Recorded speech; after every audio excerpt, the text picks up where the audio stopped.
I'm Pam Smith and welcome to the Flavor Kitchen. We're here today to cook right out of our Flavor Kitchen cookbook, Season 1. We're doing warm winter rubbed pork tenderloin, and it just couldn't be more flavorful. And that's what this is all about, teaching how to get the best of flavor into everything you make so it'll be the best thing you've ever made. And pork tenderloin is a great medium for that. It teaches kind of the art of how you sear in general. Sear and then get it into the oven to pan roast. First thing we do with pork tenderloin is we need to get the silver skin off. The silver skin is just that. It's on any tenderloin, lamb tenderloin, beef tenderloin, and it's just this little connective tissue that you just want to try to cut away. It just keeps it from being too rubbery, if you will, when you actually cut into it. And if you've ever had pork tenderloin and it just seems a little more chewy than you would expect it to be, it's because someone hasn't done the trimming that they should be doing. This is something you can do in advance. No need to do it right at the time you're ready to cook. You can have it all cleaned, ready to go, trim any excess fat from the tenderloin, because the beautiful thing about pork tenderloin is it's loaded with flavor, but yet it's an extremely lean meat. But what's going to really load it with flavor is when we load it up with a rub. Warm winter rub is this beautiful blending of mocha, actually has some chocolate in it, cocoa, not sweet, with cumin and chili powder, even a little espresso, so you get that kind of coffee rub with hints of orange. It's so delicious, little hint of cinnamon, and perfect to get onto a pork tenderloin. We're using this one today, but honestly, any of our rubs are just beautiful with pork tenderloin.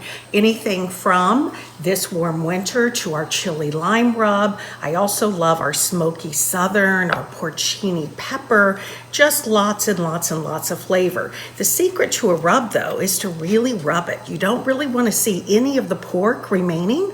What you're trying to do is cover it completely. And I think that's sometimes where people go a little awry when they're doing rubs, is they don't really get enough of the rub onto the meat to really sear in that flavor. And that's exactly what we're doing. So you can see, literally rubbing it, so rolling it around so that you really don't see any of the pork. What you're seeing instead is that beautiful, beautiful warm winter rub. I have a pan that's been heating for me. I want to heat the pan first and then add just a little touch of olive oil. I don't like to get the olive oil in there first because I don't want the olive oil to start to smoke.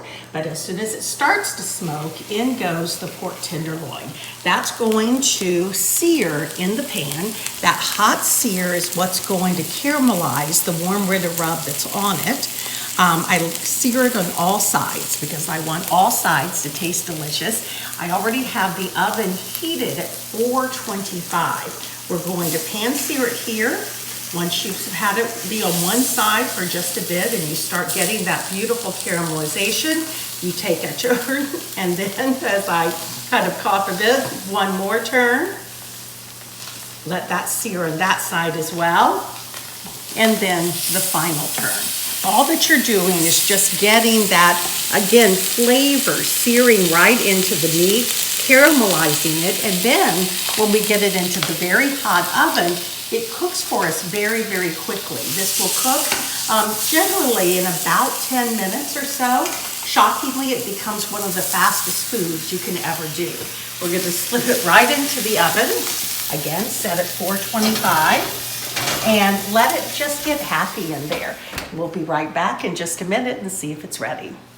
We're back and we're ready to check our pork. It's been in just about the right amount of time. I'm looking for it to come to 140. 140 is just right to have that slightly pink in the center, and it's absolutely perfect. It's time, it's ready. But once we get it out, we're not going to pop it right onto the cutting board and begin to slice it because we need to let it rest.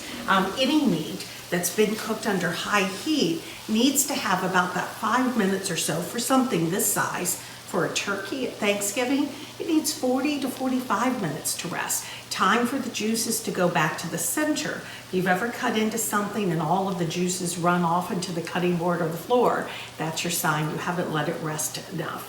We're going to let it go for about 5 minutes. Meanwhile, you could be plating up your sides, maybe the sweet potato and kale hash that's delicious with this, or a little bit of a tart cherry chutney, also delicious. Whatever you choose, there is so much flavor in this that you have a winner. And with that, we say our goodbyes, and remember, P.S., don't forget the flavors.